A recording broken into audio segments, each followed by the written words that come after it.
世界上最瘋狂的10個鵝與牛大戰，第1名一言不夾就開幹，堪稱動物界悍匪。提到大鵝，大家的第一印象都是農場裏慢悠悠踱步、搖頭晃腦、只會嘎嘎叫的呆萌家禽。在多數人固有認知裏，鵝就是溫順笨拙、任人拿捏的家養小動物，沒戰力、沒脾氣，頂多偶爾追追小孩，純屬虛張聲勢。但今天我直接撕碎大鵝的呆萌偽裝，看完這期盤點，你再也不敢小瞧任何一隻大鵝。它們沒有猛獸的利爪獠牙，沒有猛禽的俯衝爆發力，卻擁有動物界最偏執的領地意識、最瘋狂的護巢本能，以及最不怕死的搏命血性。不管對手是誰，大鵝通通正面硬剛，一言不合就開幹，不死不休，絕不退讓，妥妥的動物界不講道理的終極悍匪。網上大量真實打鬥錄像早已顛覆認知。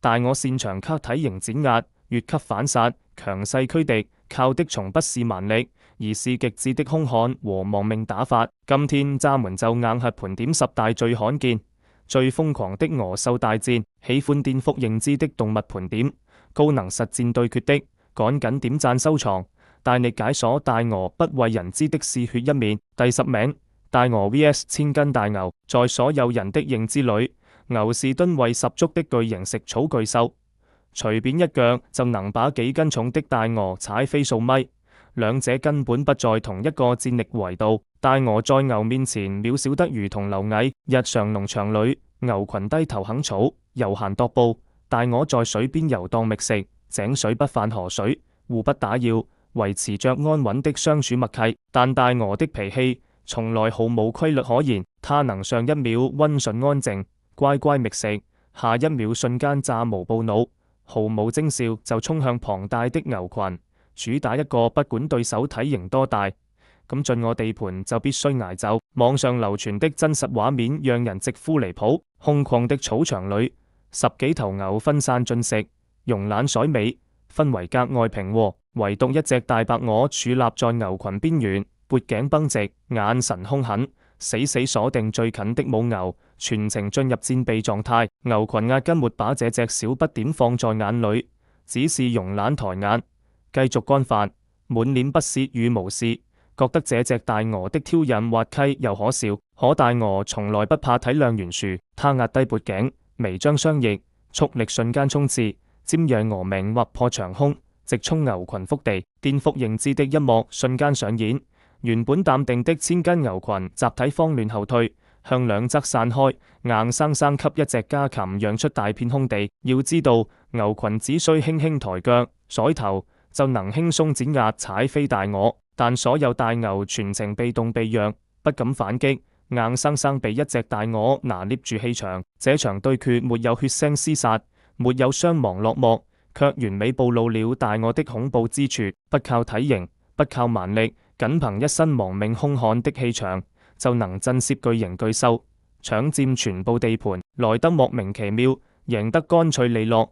這就是農場霸主的頂級威懾力。第9名，大鵝 vs 家犬。家犬是人類最忠誠的夥伴，多數犬類咬合有力，動作迅猛，哪怕是小型土狗，爆發力、互攻擊力也遠超普通家禽。自然界常規對決中，狗碾壓家禽本是天經地義，但只要對上大鵝，戰局直接徹底反轉。無數真實案例證明，絕大多數家犬根本扛不住成年大鵝的狂暴輸出。大鵝的攻擊方式刁鑽又陰狠，專挑狗子的耳根、鼻尖、臉頰、喉嚨等脆弱要害下手。這些部位神經密集，痛感極強，一旦被啄咬根本扛不住。監控拍下無數真實名場面，一隻溫順小土狗只是正常路過我的領地，全程安分守己，沒有挑釁爭搶。可偏執的大鵝眼裏容不得任何入侵者，悄悄緩步靠近，趁狗子不備，用堅硬的角質喙狠狠啄向狗的脖頸。小狗瞬間被打懵，疼得渾身發顫，慌忙後撤。可大鵝絲毫不給喘息機會，靈活走位繞到側面，精準咬住狗子耳根，死不鬆口。淒厲的嗚咽聲響起，小狗縮着脖子瘋狂甩頭掙扎逃竄，大鵝卻越打越上頭，雙翼狂扇，步步緊逼，一口接一口持續輸出，全程碾壓制，被逼到絕境的狗子只能狼狽逃回狗窩。本以為狹小門洞是最後的避難所，結果大鵝直接到死窩口，扁嘴伸進縫隙，持續啄擊，絲毫不留活路。狗窩裏不斷傳出狗子壓抑的哀鳴，進退兩難，躲無可躲，只能蜷縮一團卑微求饒。不止小土狗，阿拉斯加這類大體型溫順犬種也常被大鵝追得滿院圖喘，皮毛凌亂，毫無還手之力。誰能想到堂堂看家猛犬居然被一隻家禽拿捏得死死的，堪稱狗界噩夢，農場戰神。第8名，加拿大黑雁 vs 白頭海雕。白頭海雕是妥妥的北美天空霸主，頂級猛禽，利爪如鈎，羽翼強勁，速度驚人，常年捕食魚類、小型哺乳動物，甚至敢搶奪其他猛禽的獵物，空戰獵殺能力冠絕天空。在白頭海雕的獵殺清單裏，絕大多數鳥類都是一件秒殺的獵物，幾乎沒有對手能正面抗衡它的俯衝突襲。很多人默認體型笨重的加拿大黑雁遇上白頭海雕，只能淪為盤中餐，毫無翻盤可能。但真實野外對決直接打破所有人的固有認知。攝影師多次拍到震撼一幕：一隻白頭海雕低空掠水盤旋，鎖定淺灘覓食的加拿大黑雁，蓄意發動獵殺。在猛禽的獵殺邏輯裏，只要被高空鎖定，俯衝瞄準，獵物基本宣告死亡。可這隻黑雁全程沉穩冷靜，毫無退縮，瞬間繃緊身體，伸長脖頸，發出急速低沉的嘶鳴，發出最後的戰爭警告。高傲的白頭海雕無視警告，憑借豐富的獵殺經驗，高速俯衝，爪尖直指黑雁脖頸，意圖一擊鎖喉，終結戰局。就在利爪觸身的致命瞬間，黑雁上演極限反殺，他絕不轉身逃跑，絕不暴露後背破綻，反而振翅躍起，主動迎擊，整具身體狠狠撞向海雕胸腹，同時用堅硬喙部精準啃咬對方刺根要害。剎那間，兩大天空強者激烈纏鬥，羽毛紛飛，水花四濺，再也分不清誰是獵手，誰是獵物。黑雁沒有猛禽的獵殺技巧，沒有鋒利爪牙，卻憑着極致血性、不死韌性和野蠻打法，死死纏住白頭海雕。每一次撲打撕咬都拼盡全力，哪怕身處劣勢、身負輕傷，依舊死合到底，絕不認輸。這場對決沒有絕對勝負，卻足以證明加拿大黑雁的兇悍遠超想象。哪怕對戰天空頂級霸主，也敢正面硬剛，誓死捍衛自己的生命與尊嚴。第7名，加拿大黑雁 vs 游隼。先給大家科普一個硬核冷知識：游隼是地球進化史上的頂級空戰機器，沒有之一。全球40多個亞種，自帶超高清動態視力，千米之外能鎖定微小獵物，俯衝時速突破300公里，利爪鋒利如刃，出手精準狠辣。天空中絕大多數鳥類，只要被它鎖定，基本瞬間秒殺，毫無逃生可能。所有人都默認，飛行笨重的加拿大黑雁遇上游隼，只有被獵殺的份，根本沒有反抗之力。但真實野外戰況徹底顛覆認知。高空之上，一隻游隼鎖定飛行的黑雁群，不斷盤旋試探，尋找破綻，想要篩選出體弱掉隊的個體，發動致命突襲。可黑雁群飛行沉穩，陣營穩固，完美規避所有試探，讓頂級空戰獵手遲遲找不到進攻機會。求勝心切的游隼不再等待，猛然收緊翅膀，以近乎垂直的角度高速俯衝，氣流呼嘯作響，雙爪傳開，直指單隻黑雁後背，意圖一擊墜殺。生死一瞬，黑雁仿佛背後長眼，瞬間扭轉身體，調整姿態，展開巨翅，帶着全身重量向上猛拍，硬生生打亂游隼的俯衝軌跡，破解無解絕殺。不甘落敗的游隼持續輪番撲擊，利爪連攻，死死鎖向黑雁脖頸，想要碾壓對手。黑雁脖頸被拉扯彎曲，身形失衡，卻半步不退，瘋狂蹬踩雙腳，揮刺突擊，硬生生從致命鎖扣中掙脫。一快一穩，一巧一望，兩大頂級鳥類在空中瘋狂纏鬥，戰況炸裂。黑雁全程硬抗游隼的極速攻勢，哪怕羽毛脫落，身體受傷，依舊死合到底。他用最原始、最不怕死的打法告訴所有空中掠食者，想把我當成獵物，先問問我這雙鐵刺和硬喙答不答應。第六名，大天鵝 VS 加拿大黑雁。很多人覺得大天鵝優雅溫順，唯美無害，這是最大的誤區。天鵝的溫柔只局限在食物充足、領地寬鬆的和平時期，一旦涉及領地、食物、生存資源，他們會瞬間撕下優雅面具，化身水域頂級暴君，兇狠程度遠超加拿大黑雁。大天鵝翼展接近2米，體型碩大，力量十足，翅膀揮打的衝擊力足以擊暈小型動物。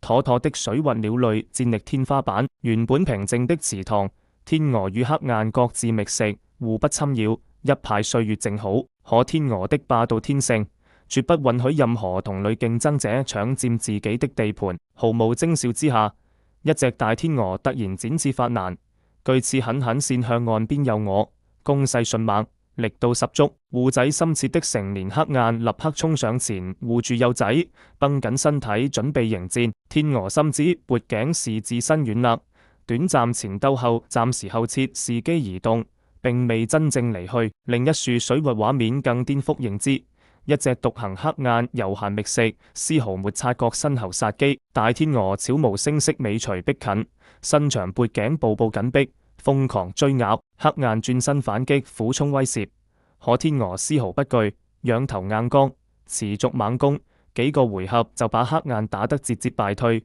狼狽逃竄。最炸裂的終極名場面，讓人頭皮發麻。整片水域聚集了10幾隻兇悍的加拿大黑雁，數量佔優，陣營密集。可一隻大天鵝獨自衝鋒，連跑帶飛，展翅猛撲，氣勢磅礴，悍不畏死。離譜的是，10幾隻黑雁無一隻敢反擊，集體後退避讓，主動讓出整片水域。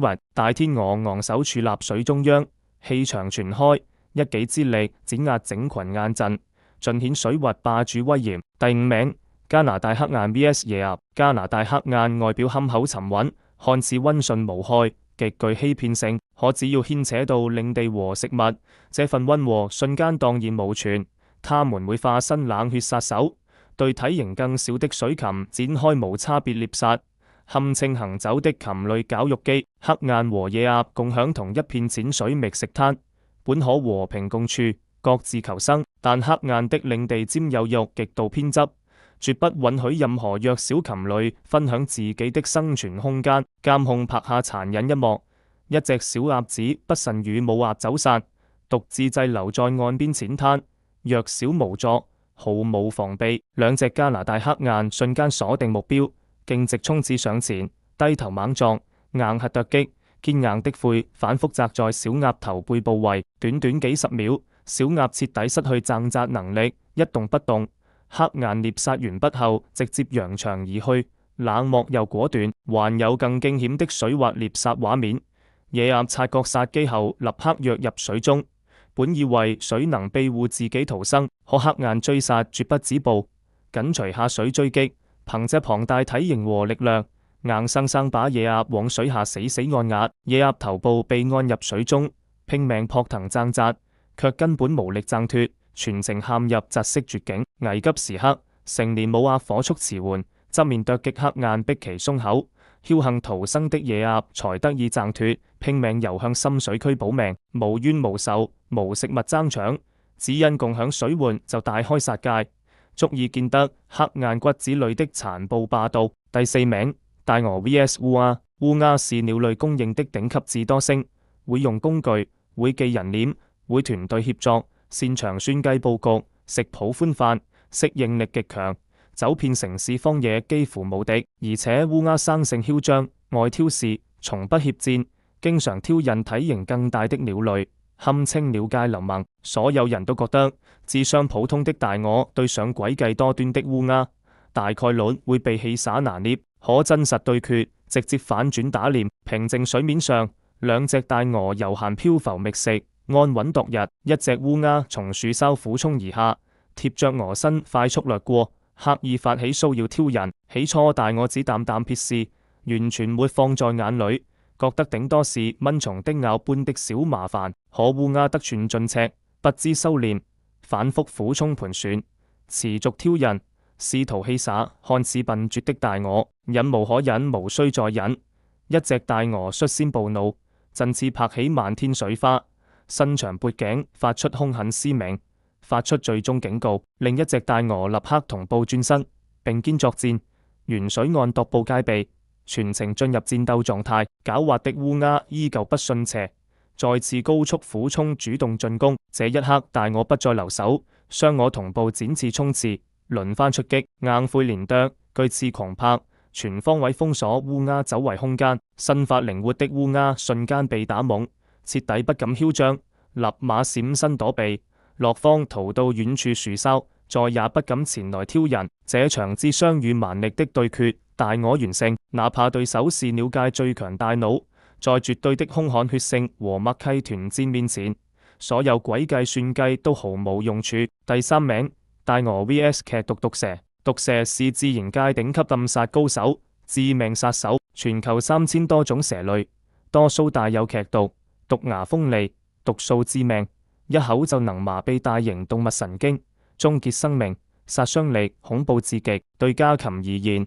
毒蛇是無解天敵，一旦被纏咬，基本沒有生還可能。毫無防禦能力的鵝蛋，更是毒蛇最愛的美餐。所有人都默認，大鵝遇上毒蛇只能被動等死，毫無反抗之力。但真實的互巢之戰徹底顛覆認知。野外鵝窩中，幾枚鵝蛋靜靜靜置，脆弱無助。一條劇毒毒蛇悄悄潛入，吐出信子，鎖定獵物，順勢纏繞鵝蛋，準備吞食這頓唾手可得的美餐。可毒蛇萬萬沒想到，母鵝全程隱蔽守護在巢穴附近，從未遠離。就在毒蛇即將得手的致命瞬間，母鵝瞬間暴起，極速衝刺，直面致命毒物，悍不畏死。